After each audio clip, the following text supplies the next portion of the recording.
Senhores vereadores, havendo número legal,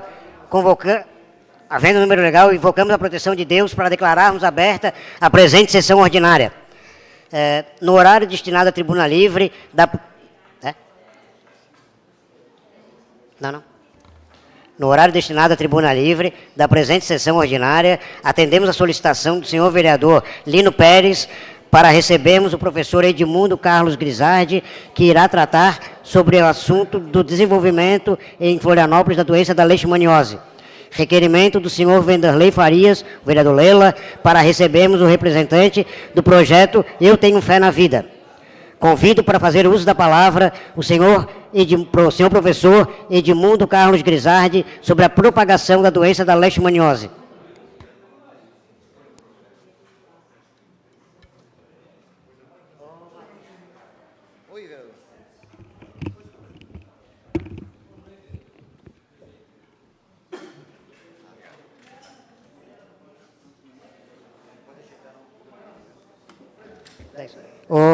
Então, pode ser por 10 minutos.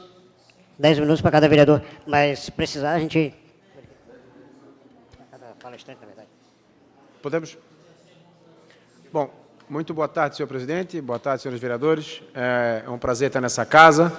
Primeiramente, eu quero agradecer ao vereador Lino Pérez pelo convite, né, e ao Matheus, que é um ex-aluno, né, e registrar a presença aqui da Cíntia, que está aqui no plenário, que é uma bióloga do nosso Centro de Controle de Zoonoses da Prefeitura Municipal de Florianópolis, que está envolvida nesse assunto. O tema que eu vou tratar com vocês hoje, vou tentar ser breve e rápido, é a leishmaniose, né? Então, eu trouxe uma apresentação para tentar ilustrar o tamanho do problema para os senhores, para sensibilizá-los, né, ao ponto de que prestem um pouco mais de atenção nisso na nossa cidade.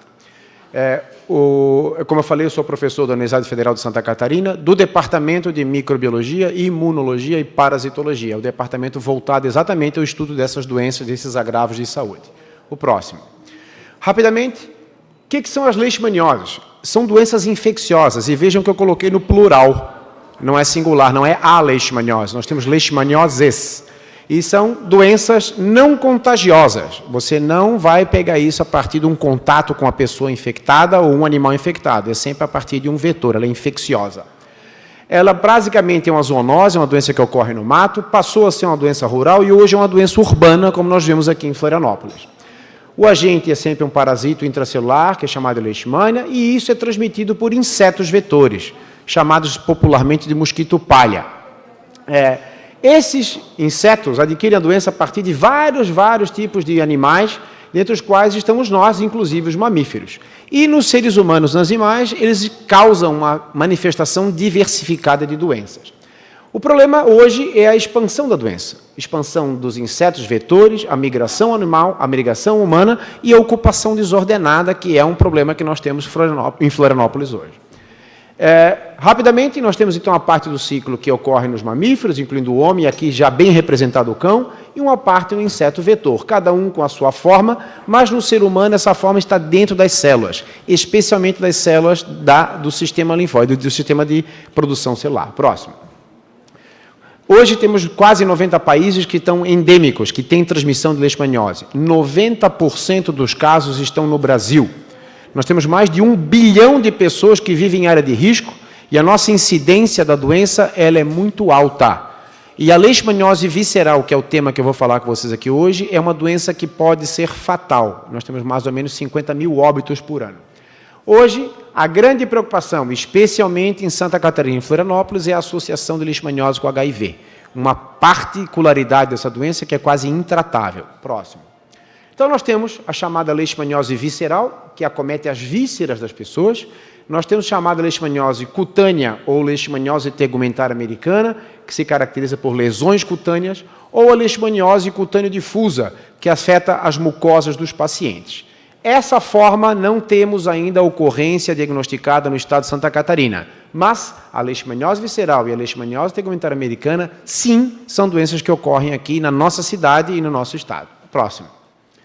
Aqui, rapidamente, 3 mapas para mostrar para vocês que, basicamente, em somente um ano, claramente a gente vê um aumento da expansão da doença e do número de casos. Próximo.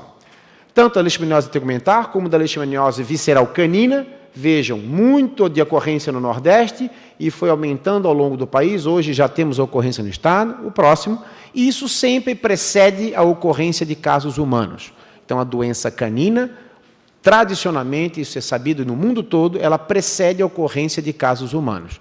Em 2010, tivemos os primeiros casos humanos, os casos caninos em Florianópolis, hoje temos os humanos. Próximo. A cara da leishmaniose é sempre uma área fronteiriça de mata, uma área de ocupação desordenada, uma área em que o ser humano passa a fazer parte daquele ciclo que já acontece na natureza. Não é uma doença que veio nos acometer, isso não foi trazido, importado diretamente para nos fazer mal. Nós é que estamos fazendo parte do ciclo de transmissão dela. Próximo. Em Santa Catarina, já publicamos isso há alguns anos, esse é um mapa de 2001 a 2004 e 2005 a 2009. Vejam que, pelo menos, a leishmaniose tegumentar, no Alto Vale do Itajaí, ela é endêmica. Hoje é uma doença que está instalada e ocorre lá. O próximo. A leishmaniose visceral ocorria no Brasil todo, à exceção dos estados do Sul, até 2007. Em 2008, detectada no Rio Grande do Sul, 2009 no Paraná, e 2010 em Santa Catarina. No Rio Grande do Sul e no Paraná, já há casos fatais humanos. Tá certo? Próximo. Bom, e aqui mostra uma foto maravilhosa da nossa cidade, justamente no ambiente que eu falei para vocês em que a leishmaniose se instala. Ou seja, a relação do homem com o ambiente silvestre, a presença do cachorro, a presença do inseto vetor. O que faltava nesse ciclo? Faltava o parasito.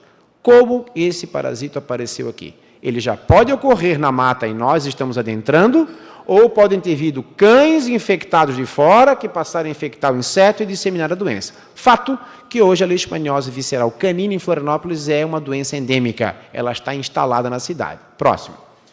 Essa é uma foto do Canto dos Araçás na Lagoa. E com isso eu demonstro para vocês que não é algo que veio da mata para nos afetar. Está claramente colocado aí que nós estamos entrando na mata. Então, nós estamos ocupando a cidade desordenadamente e estamos fazendo parte do ciclo de transmissão da doença. Próximo. Então, esse é um cachorro diagnosticado em 2010, no Canto dos Araçás. Esse aqui é o baço desse indivíduo. O baço de um cachorro seria deste tamanho, aí ele passa de 2 palmos de comprimento. E nesse animal, tanto na medula óssea, quanto no baço, quanto na pele, nós encontramos o parasito. Os cachorros, diferentes dos seres humanos, têm uma distribuição do parasito em toda a sua pele. Independentemente de onde o inseto picar, ele vai adquirir a doença e vai para frente. Por isso que o cão é muito alvo do controle dessa doença. Próximo. Esse é um trabalho que publicamos, que mostramos para vocês todos os animais com medula óssea positiva e somente um animal desses todos examinados que não tinha parasito na pele. Então, isso comprova que o animal, o cão doméstico e o cão silvestre, são elos de ligação dessa doença para o ser humano. Próximo. A desgraça anunciada aconteceu. Neste ano tivemos, então, o primeiro caso humano de leishmaniose visceral, um paciente natural, residente domiciliado no Sacro dos Limões, nunca viajou de Florianópolis, 53 anos, e ele foi diagnosticado, essa lâmina aqui é a lâmina dele. Em todos os exames que fizemos, ele foi positivo para leishmaniose visceral, ou seja, houve transmissão da doença dentro da cidade de Florianópolis. Tá certo? Então, tradicionalmente, repito, casos caninos e depois casos humanos. Próximo. Bom, como é que é a situação hoje para a informação dos senhores? Os primeiros casos em 2010, foi feito um grande plano de ação e de contingência, envolvendo a Fundação Oswaldo Cruz, Centro de Controle de Zoonose, etc. Foi feito um inquérito canino, foi feita a eutanásia de cães infectados. Essa é uma recomendação do Ministério da Saúde que levou a uma grande repulsa populacional. Ampliou-se muito essa área do foco inicial e o Centro de Controle de Zoonoses fez um trabalho e faz um trabalho muito bonito, casa a casa, pessoa a pessoa, sensibilizando e educando. Há um monitoramento continuado, mais de 10 mil cães já foram examinados desde 2015, se não me engano, sendo que hoje nós temos quase 340 amostras positivas. 36 diferentes localidades da nossa ilha já possuem casos de leishmaniose visceral canina. Em 2017, observando o lugar, de 122 cães examinados, 10 já estão positivos, ou seja, comprovando que há transmissão entre cães e agora a transmissão humana.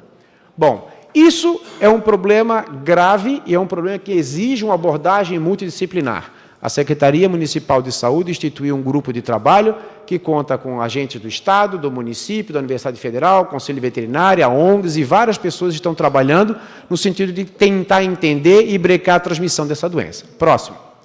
Então, essa é uma foto da nossa ilha. e isso foi me cedido gentilmente pelo Centro de Controle de Zoonoses da Prefeitura. Então, nós temos aqui, os amarelinhos, os casos caninos, os casos azuisinhos são os casos de leishmaniose tegumentar humana, e aqui já temos o caso de leishmaniose visceral humana. Ou seja, como professor, hoje eu posso afirmar para vocês que nós temos transmissão endêmica da leishmaniose na cidade de Florianópolis. Isso é um fator negativo, isso é um fator que pode impactar em todos os setores da sociedade, no turismo e etc., porque é uma doença infecciosa que pode ser fatal. Próximo. Então, essa é uma foto linda do Saco dos Limões, e eu pergunto para os senhores, o que é que nós vamos fazer? Está lá a mata, está lá a pessoa instalada, temos casas em borda de mata, e hoje temos transmissão instalada. Controlar o mosquito? Basicamente impossível. Próximo. O que faríamos na nossa ilha como um todo? Borrifar a ilha toda? Todos os ambientes silvestres para controle do inseto? Não temos como. Então, nós temos que ter uma abordagem multidisciplinar, integrada, que a gente possa atacar esse problema. Próximo. Então, hoje, nós temos, sim, uma vacina para a leishmaniose visceral canina, mas ela não é eficaz. Ela não é totalmente eficaz. Somente cães negativos, sabidamente negativos, podem ser vacinados. Ela não tem nenhuma eficácia num cão positivo. Há animais vacinados e tratados que a gente sabe que abrevia os sintomas, mas não cura o animal. A vacinação, como eu falei, ela não protege totalmente. Então, precisa, sim, vacinar, diagnosticar, precisa tratar esses animais. Quando você faz tratamento, ele é um tratamento também que não é eficaz. Hoje se calcula que um tratamento de um cachorro de 10 quilos deva custar perto de R$5.000, tá certo? Então, isso hoje está sendo imputado aos donos dos cães, mas nós temos o cão de rua, que é função do Estado lidar com eles. O uso de coleiras repelentes, o uso de repelentes e a telagem das casas dos canis são problemas que temos que atacar. Isso incide num custo imenso para o proprietário e para o Estado. Próximo. Então, tudo está sendo feito, Centro de Controle de Zoonoses, a Vigilância Epidemiológica do Estado e do município estão emitindo alertas, e eu chamo a atenção para os senhores, por favor, o próximo, que vejam no site da própria Prefeitura que há um grupo de trabalho instituído e que há já uma primeira sessão de perguntas e respostas direcionadas ao leigo, à população, para desmistificar um pouco da doença. Termino aqui, me colocando à disposição, como me coloquei o senhor secretário de Saúde, o professor Paraná, meu professor, e colocando aos senhores que é muito importante o conhecimento de todos, o aporte político e a vontade política de apoio às instituições que estão trabalhando em prol da cidade. Muito obrigado. Professor, o senhor me permite, nós temos aqui um projeto de lei que eu apresentei, já está tramitando desde o ano passado, e é um projeto que ele permite que no jazigo das famílias a gente possa enterrar os animais. Por quê? Os animais hoje, principalmente quem mora em apartamentos, eles pegam os animais, quando o animal falece, estão jogando, ou no lixão ali do Itacurubi, em alguns casos, nós já identificamos, ou enterrando no terreno de casa. E aí é onde vem essa situação aqui que aconteceu com esse senhor ali de Saco dos Limões. Então, eu queria saber, eu sei que não é a solução, mas ele contribui para que a gente possa ter pelo menos um controle do que está acontecendo aqui na cidade. Então, depois eu vou encaminhar para o senhor a cópia do projeto, até para que o senhor possa ter conhecimento. Agradeço a sua atenção e lerei com atenção e dele retorno. Obrigado. Muito obrigado, agradeço a presença do... Só se puder manter, o vereador Lino Pérez, vereador proponente Lino Pérez, e já como proponente, se quiser fazer alguma pergunta, também fica aberto aí para os vereadores também que tiverem alguma colocação, alguma pergunta, algum questionamento ao professor aí, que é uma pessoa que conhece muito bem do assunto aí, para que a gente possa fazer essa interlocução antes da segunda participante. Se possamos ser breve aí nas colocações também. Bom, boa tarde aqui, eu sou o presidente em exercício, Gabrielzinho, a mesa, a diretora, os vereadores, o público que nos assistem, e eu quero agradecer imensamente a vinda, rápida, inclusive, que foi, de ontem para hoje, do professor Edmundo Grisard. E, aliás, agradeço também a disposição do presidente Gui Pereira, que acolheu a sua vinda aqui, porque existem muitas solicitações para vir aqui na tribuna.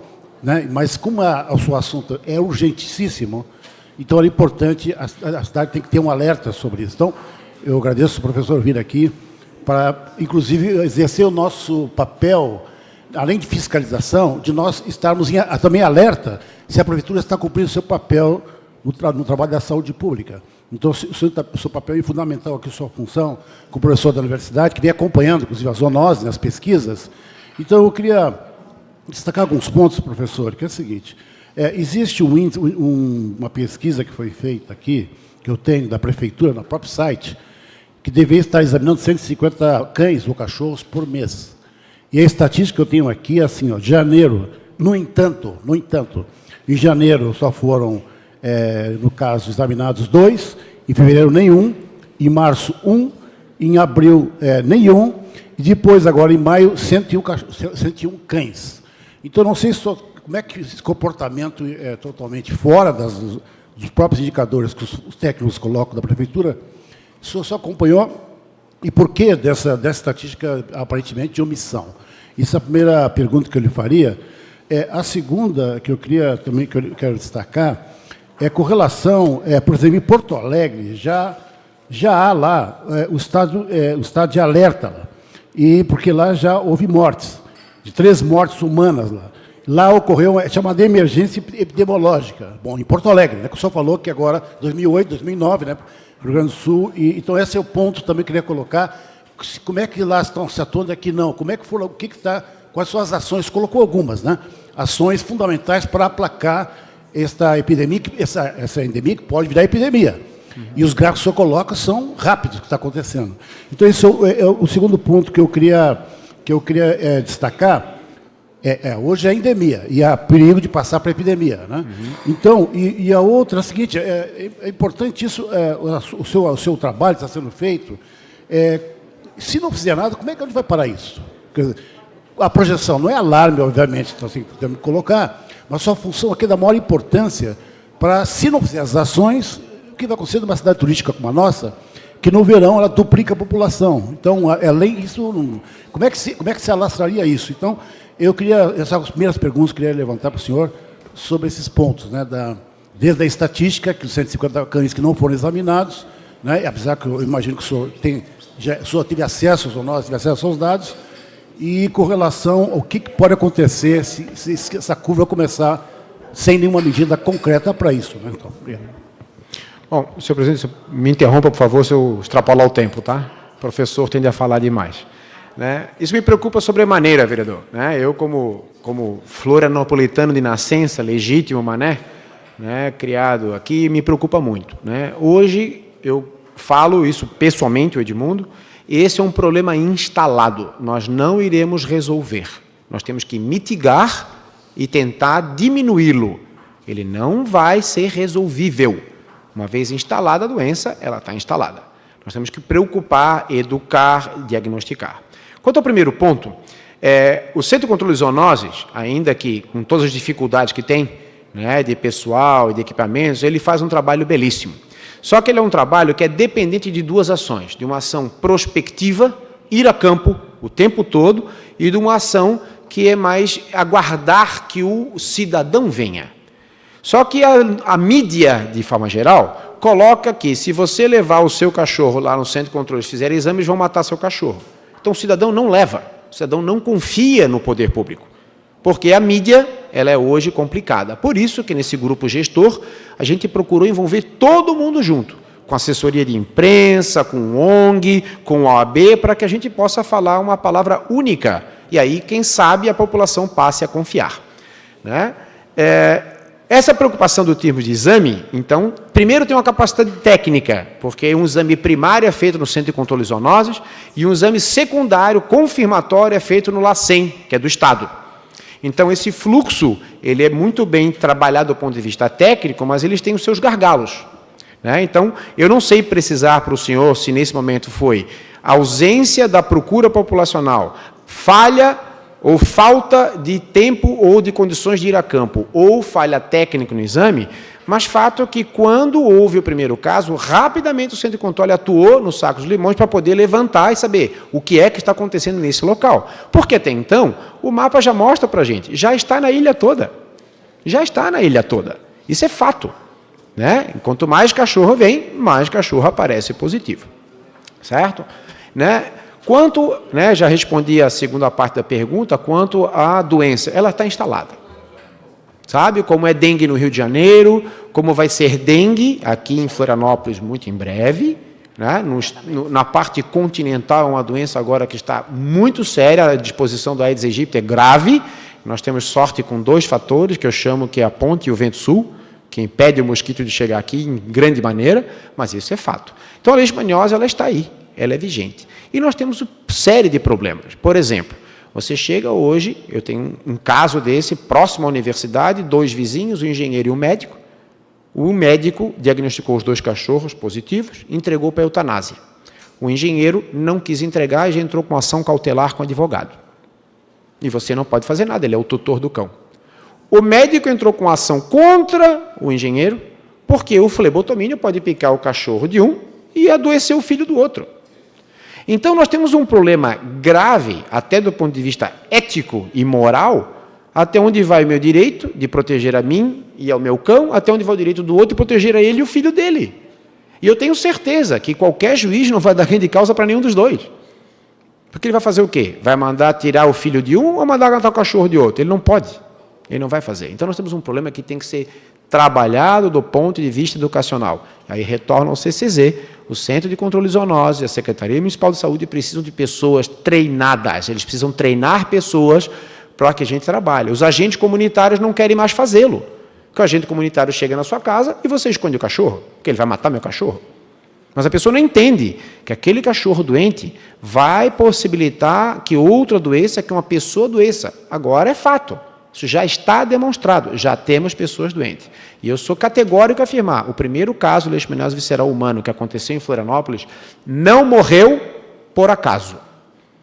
Em Porto Alegre morreu, no Paraná morreu, porque não é uma doença de ocorrência diária aqui, o médico não está preparado, o farmacêutico bioquímico não está acostumado, aqui por acaso ele chegou no HU, caiu no nosso departamento, que trabalhamos com isso, e ele teve diagnóstico.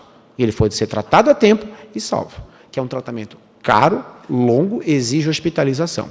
Então, nós temos que desmistificar e auxiliar esses efetores lá na ponta para que a população passe a confiar nesses órgãos e passe a entender qual é o problema. Então, tem gente que de bom grado entrega, assim, o cachorro para a eutanásia. Vários escondem o cachorro, como aconteceu na Lagoa, e esse é o fator pelo qual eu considero que a doença se espalhou. Quando foram primeiro eutanasiados os primeiros cães, lá em 2010, o senhor é morador da Lagoa, o senhor leva para a casa do vereador Tiago. O vereador Tiago leva para a casa do professor Afrânio. E aí a doença fez tchum, se espalhou. Você está salvando o seu animalzinho, coitado do meu cachorrinho, mas você agravou um problema de saúde pública.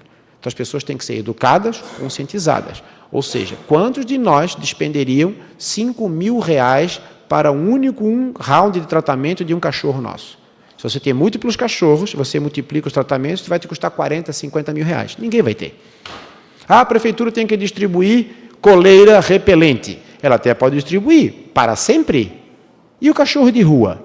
Então nós temos que levantar e debater essas questões do ponto de vista técnico e tomarmos uma ação para evitar novos casos humanos. Porque senão, infelizmente, né, venha para Florianópolis e leve uma lembrança, uma lesão daquela. Vai ser horrível isso acontecer. Ninguém nós quer isso, né? Então a gente tem que apoiar esses poderes, tem capacitação técnica plena na Secretaria de Saúde do município, no Centro de Controle de Zoonoses, na Secretaria de Saúde do Estado da Saúde. Capacitação plena. Conhecemos as pessoas, a gente debate, troca dados, conversa, e isso está fluindo. Tá? Então temos que apoiar financeira e politicamente esses órgãos para que eles possam atuar da maneira necessária. Tá? Cada vez que emitimos opinião, temos que chamar esses órgãos e pensar, olha, o que é que tem que ser feito? E a gente propalar uma palavra única para que a população volte a ter confiança na gente. Muito obrigado. Próximo vereador inscrito, vereador Jefferson Bacher. Daí só para ser um pouquinho mais sucinto, tanto na pergunta quanto na explanação, até porque tem mais um palestrante também para a gente poder dar seguimento. Obrigado, presidente. Bom, primeiro, parabéns pela explanação, professor. Eu tive a oportunidade de, algumas semanas atrás, participar de uma reunião ali na Secretaria de Saúde da Trindade. O senhor estava presente também. E um grande grupo gestor, que a gente percebeu ali, com uma preocupação gigante em relação a esse tema, né? Ali estavam técnicos, profissionais, ONGs, e um dado que me chamou muita atenção, de repente o senhor me corrija se eu estiver errado, foi um dado em que Florianópolis tinha aproximadamente 300 e alguns diagnosticados, com uma estimativa, uma expectativa de chegar a 5.000. Isso é assustador. E chegamos ao ponto onde o senhor está hoje. O que eu percebo também, explanando para a gente, o que eu percebo também é que a falta de divulgação e a falta de políticas mais efetivas de nossa parte acaba causando isso. Então nós temos sim, essa casa tem sim o dever, junto com o Poder Executivo, de estar fortalecendo esse corpo técnico da Secretaria do Centro de Zoonoses, onde a gente possa estar ajudando e dando as mãos para que isso não se torne realmente, como o professor Lino falou, uma epidemia, né? Era só isso que eu tinha. Obrigado. Obrigado pelo comentário. Isso é relativamente urgente. Pra você ter uma ideia, não só Porto Alegre, não comentei, Lino, o Uruguai, que é um país que não admite cachorro de rua, e todos os cachorros no país são com chip, declarou situação de emergência nacional pela leishmaniose. Nacional, não é de uma cidade. Eles têm um controle efetivo dos cães, eles sabem onde o cão está, que endereço é, etc., e declararam situação de emergência. Isso está na mídia geral aí. Isso é muito importante, e o número está correto. Tá? A expectativa pela projeção em função do número de cães que temos em Florianópolis, né? Pelo número da porcentagem atual, deveremos ter algo perto de 5.000 cães positivos. Tá? E não há, até o momento, diferenciação entre cão de rua e cão doméstico, bem tratado e veterinário. Todos estão infectados. Obrigado. Próximo vereador inscrito, o vereador Maicon Costa. Obrigado, senhor presidente. Antes de ir ao assunto da amostra da palestra aqui da exposição do doutor Edmundo Desarte, professor, doutor, queria parabenizar o Tony Rodrigues, novo conselheiro tutelar eleito, com mais de 50% dos votos. Com certeza vai exercer um grande papel aí na defesa da criança e do adolescente lá na região do sul da ilha, eleito com mais de 50% dos votos, concorrendo com outros 7 candidatos. Se tivesse 2 turnos, ele já tinha ganho no primeiro turno. Parabéns, Tony, e esperamos que você possa exercer um grande trabalho para a cidade de Florianópolis. Doutor, obrigado pela exposição, assunto extremamente relevante. Eu gostaria que, se possível, o senhor pudesse disponibilizar essa exposição para a gente, esse conteúdo que o senhor trouxe aqui para a Casa Legislativa, e também ver a possibilidade de estender isso para algumas comunidades, como CODES, CODENE, em outras palestras, para que a gente pudesse levar esse conteúdo. E eu queria deixar o encaminhamento, o vereador Lela, que já fez essa defesa em outras demandas relacionadas ao Estado.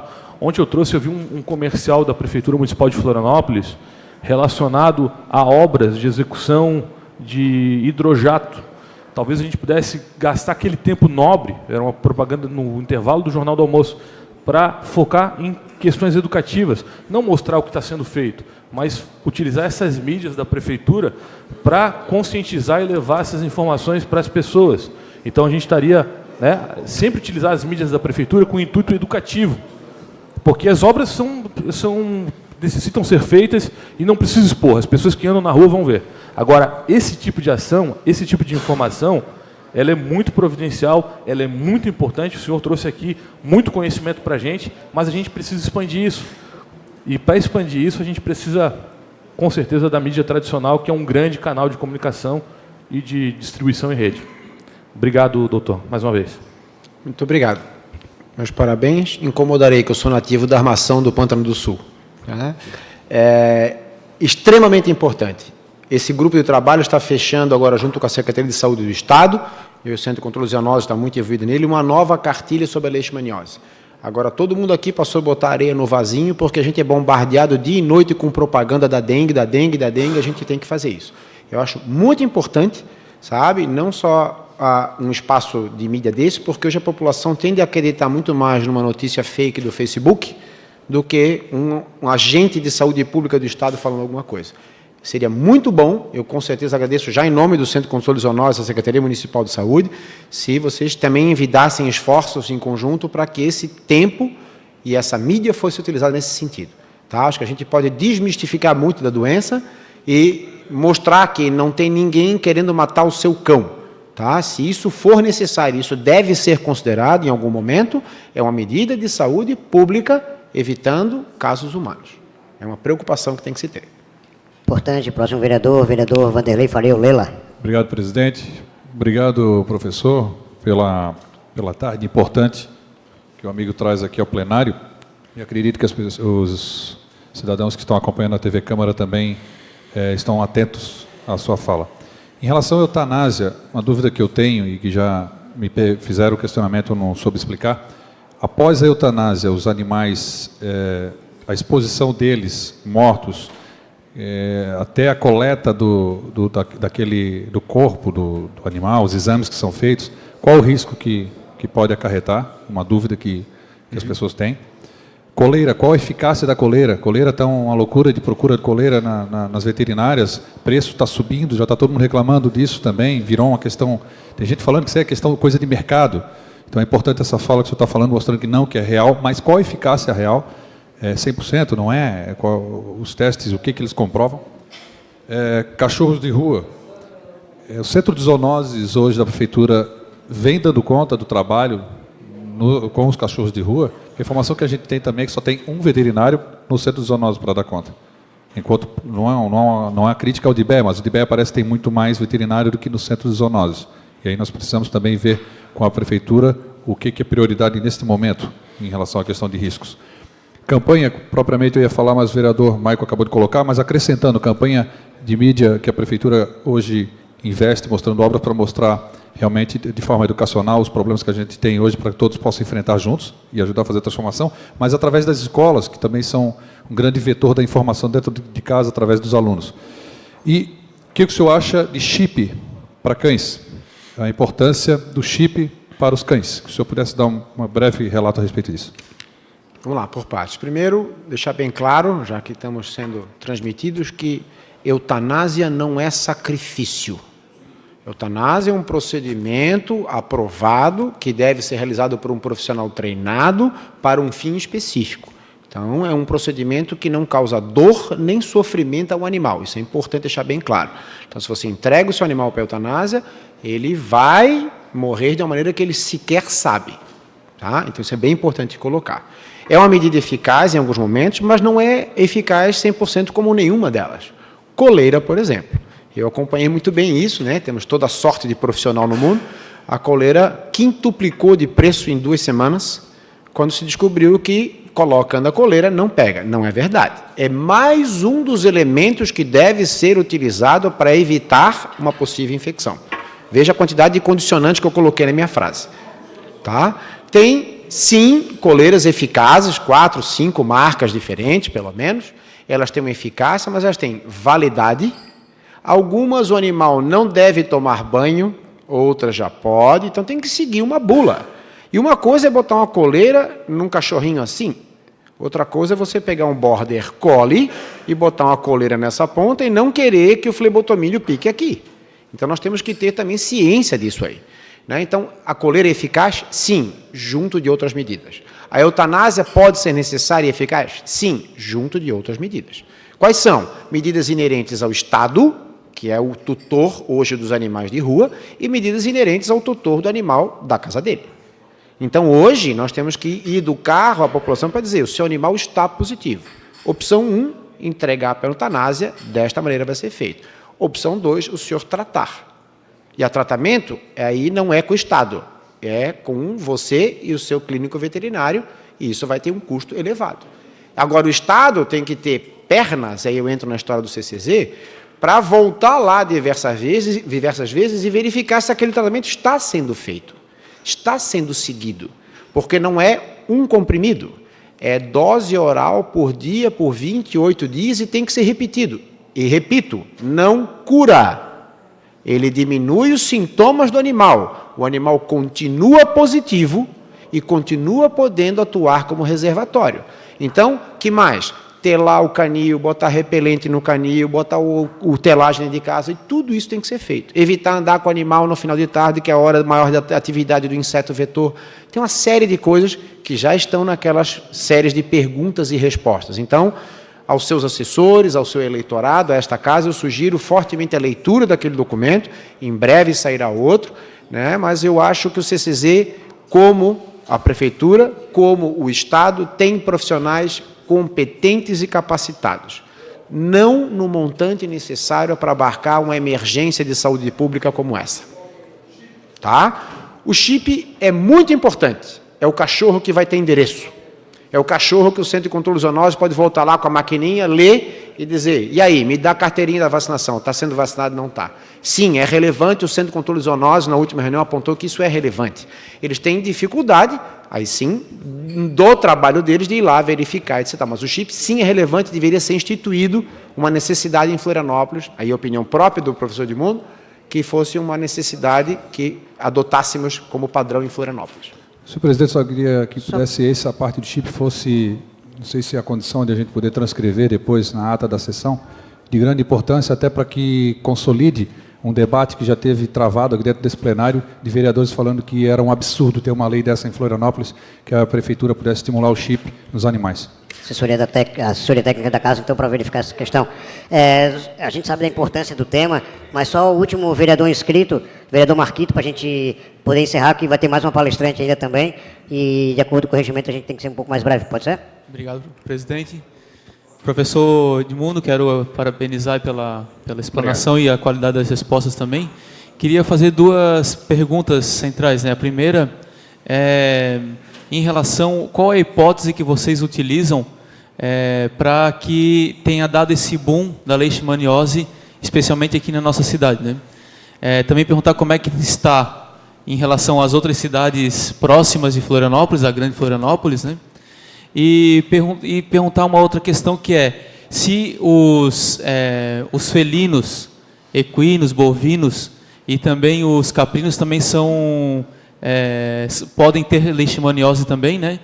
E, por fim, falar um pouco mais sobre a questão do desequilíbrio ambiental, no sentido que os insetos cada vez mais se desenvolvem, mas por uma questão de desequilíbrio ambiental no sentido de a cadeia alimentar, né, ou a cadeia dos animais que poderiam estar comendo os insetos não tem mais. Então, como é que o senhor também vê essa questão para gerar esse desequilíbrio que nós temos hoje, não só com a leishmaniose, mas com outras doenças também, né? Perfeito. Primeiro, em termos de equilíbrio ambiental, a nossa espécie humana é um fracasso. Nós é que estamos deturpando com quase tudo. A hipótese que nós temos do, como se chama popularmente, o aparecimento, entre aspas, da doença, é claro hoje, pelos nossos estudos de muitos anos, que a distribuição da leishmaniose ela segue um padrão norte-sul, oeste-leste. Tá? E começou pela leishmaniose tegumentar, a da lesão, e segue a da leishmaniose visceral. Entretanto, há um termo em genética que nós utilizamos, que chama-se efeito fundador, que é quando uma coisa aparece pontualmente num lugar. E isso na leishmaniose visceral é muito notório pelo transporte de cães. Então, o migrante, a pessoa que vem de outra cidade, que lá tinha o cão, muda-se para cá, traz o cão, ele pode ter feito esse efeito fundador. Ou seja, veio um primeiro cão positivo, depois 2, 5, 10. Quando aquilo aparece, nós assustamos e aquilo é enorme. Tá? Mas tudo isso que você falou é relevante e é por isso que eu fiz questão de vir a essa casa hoje para sensibilizá-los, porque a questão do terreno baldio com lixo é relevante.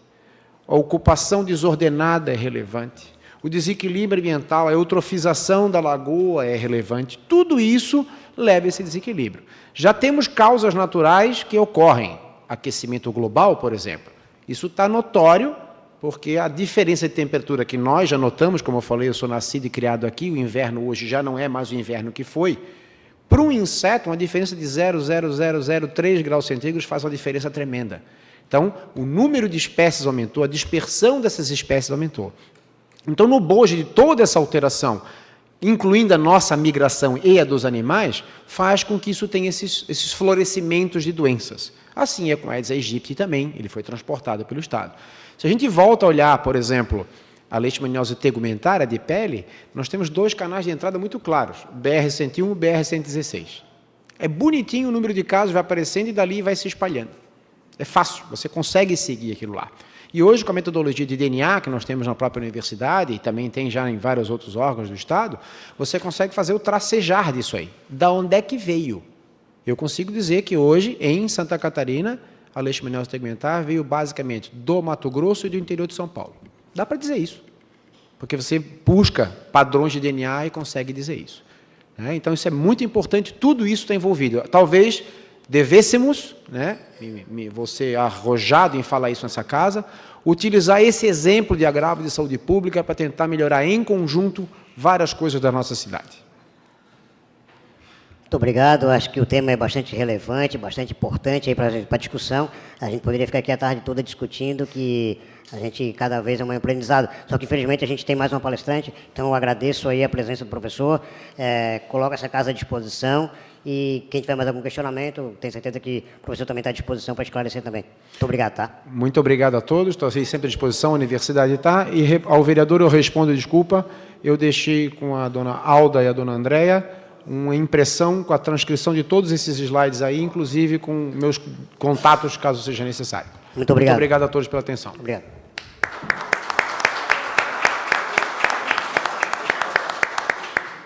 Presidente, só uma questão de ordem, como sugestão. Só você breve, por favor. Enquanto ela chega na tribuna. Sim. Que esse material possam os 23 vereadores, então, fazer a divulgação em suas redes sociais. Nós temos milhares de seguidores ali. Cada um faz uma divulgação, aquilo ali vai se espalhar de uma forma gigantesca, como forma de prevenção e como forma mesmo de divulgação em relação a esse assunto. Claro, muito importante. Até a própria TV Câmara, eu acho que a assessoria de imprensa pode colocar também no site, na divulgação da matéria, esse material, que acho que vai ser muito importante aí, e os vereadores replicarem nas suas redes também. Acrescentando, Vossa Excelência, a TV Câmara também podia fazer até na programação da TV Câmara, levantando desse material que tem, fazer uma matéria, fazer um programetezinho, que a gente possa divulgar na TV Câmara durante toda a programação, no horário que a Câmara tem disponível para a veiculação nas casas dos cidadãos. Vamos verificar essa questão. Muito obrigado. Então, convido agora para fazer uso da palavra a senhora Rosemei Ribeiro Caldama sobre o projeto Eu Tenho Fé na Vida.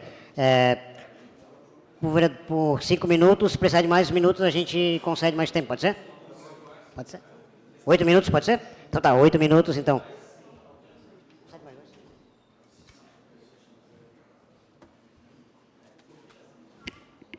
Boa tarde a todos, boa tarde ao presidente, aos vereadores. Agradeço ao vereador Leila pelo convite e venho aqui hoje representando a primeira URI, União Regional Espírita, e venho falar um pouquinho sobre um assunto delicado, um assunto que ainda é tabu. Venho falar sobre a prevenção do suicídio. Bem, a URI, ela abraçou a campanha Setembro Amarelo. É uma campanha fantástica que foi trazida, então, pela ABP, Associação Brasileira de Psiquiatria. E por que falar sobre suicídio? Porque suicídio é caso de saúde pública no Brasil e no mundo. Nos revela isso, então, a Organização Mundial da Saúde, um dos órgãos mais importantes na área da saúde pública no mundo. Bem, na área da saúde pública, nós entendemos, e a ciência médica entende também, que não há como prevenir sem informar. A informação, ela salva vidas. É assustador o número de casos de suicídio. Só que sem informação, a sociedade não se mobiliza. A sociedade não tem como se mobilizar se o problema parece estar fora do radar da sociedade. Parece que estar fora do nosso radar, inclusive do radar religioso. Muitas vezes nós até falamos, mas falamos de uma maneira muito superficial. E é importante que falemos a respeito. Setembro Amarelo. Setembro Amarelo despertou a curiosidade de muitas pessoas. E muitos perguntam, por que Setembro Amarelo? Porque o amarelo, ele lembra o sol. O amarelo, ele lembra aquela flor, o girassol, que gira em torno de si mesmo, nos momentos sombrios, em busca da luz. E essa é a proposta. Tentar conscientizar, tentar mobilizar uma sociedade, tentar buscar dentro de nós mesmos essa luz, essa força que existe dentro de cada um de nós. Emprestamos esses números, então. A OMS, ela traz números relevantes. No mundo, estima-se 800 mil casos de suicídio por ano. 2.200 casos por dia, 1 a cada 40 segundos. Existem as subnotificações. Então, na verdade, esses números são conservadores, né? Na verdade, esse número é muito maior. Existem as subnotificações. Quem é da área da saúde sabe que muitos casos relacionados a suicídio não aparecem na mídia. A mídia não divulga. Temos pouca divulgação na mídia. Aliás, um dos assuntos menos falados na nossa mídia é o suicídio. E a informação realmente é necessária. Não há como prevenir sem informar. Isso vale para a dengue, vale para a AIDS, vale para a tuberculose, para câncer, e isso vale também para suicídio. Nós temos as redes de proteção. Será que elas funcionam? Os CAPs, será que eles funcionam? Porque os CAPs seriam aqueles lugares onde encaminhariam, não é? 90% dos casos, essa é uma descoberta nova da ciência médica, 90% dos casos de suicídios poderiam ser evitados se fossem tratados, se fossem identificados a tempo e encaminhados para tratamento, por estarem relacionados a psicopatologias diagnosticáveis e tratáveis. Porém, os sinais que nos apresentam a sociedade, nós muitas vezes não percebemos. Há pouco tempo, há poucos dias atrás, a nossa sociedade foi sacudida com o caso da baleia azul. Porque, opa, despertou, né? O meu filho age assim. Meu filho fica trancado no quarto, né? Então, a sociedade passou a dar um pouquinho mais de atenção. Os pais passaram a dar um pouco mais de atenção. A rede de proteção na escola. Muitos professores já estão se preparando para observar o aluno. A criança tem baixo rendimento escolar, não está prestando atenção. Ou seja, ou essa criança está com problema de visão, não está conseguindo enxergar direito o quadro, né? Ou ela está com problema de audição, ela não ouve o que está sendo dito. Ou então ela está com depressão. 20% das nossas crianças estão com depressão, né? Que antigamente a depressão era vista, né, e ia tudo no mesmo pacote, depressão, melancolia, tristeza. Não. Existe uma grande diferença entre o estado depressivo e a depressão. Então, o objetivo dessa fala de hoje é tentar nos observar a nós mesmos, como nós estamos nos sentindo diante da vida, diante da correria, diante dos obstáculos, e principalmente observar aqueles que estão mais próximos de nós. É importante que se fale a respeito de algo tão grave, de algo que mexe com a nossa sociedade, que mexe com a saúde pública, porque pelo menos 6 pessoas em torno de um suicida sofrem uma dor lancinante. Pensemos que uma morte, uma perda de um familiar por uma morte natural já causa um grande sofrimento. Imaginemos quando essa perda é através do suicídio. Essa dor, ela se potencializa. Então, que nós possamos estar atentos e que sejam realmente criados redes de proteção para que possamos observar os sinais, né? Poucos são os casos em que a criatura não dá nenhum sinal. Na maioria das vezes, a pessoa fala, ela comenta. Ela comenta um desânimo, ela comenta uma melancolia, ela comenta uma dor. E muitas vezes nós não prestamos atenção. Né? Prestemos atenção no nosso próximo, prestemos atenção em nós mesmos. Né? Porque de cada 10 pessoas que falam em suicídio, 8 cometem o suicídio. É assustador esse número, tá? É alarmante, e seria importantíssimo se nós estivéssemos, se a sociedade, em geral, estivesse mais atenta a esse assunto tão importante. Certo? Bem, década de 70 e 80. Uma reportagem do jornal O Globo, no Rio de Janeiro. Ponte Rio-Niterói, foram entrevistados os sobreviventes do suicídio. Mais 2 minutos, então. Ok. Aqueles que tentaram se suicidar e não conseguiram. Tá? Foram entrevistados separadamente. E foi feita a mesma pergunta para todos. Prestem atenção na pergunta. Quando você se lançou lá do alto e não tinha mais como voltar atrás, e ainda lhe restava alguns segundos antes que você se esborrachasse lá embaixo, o que é que você pensou? Todos responderam: eu me arrependi. Que possamos prestar atenção, então. Muito obrigada a todos pela atenção. Obrigada pela oportunidade.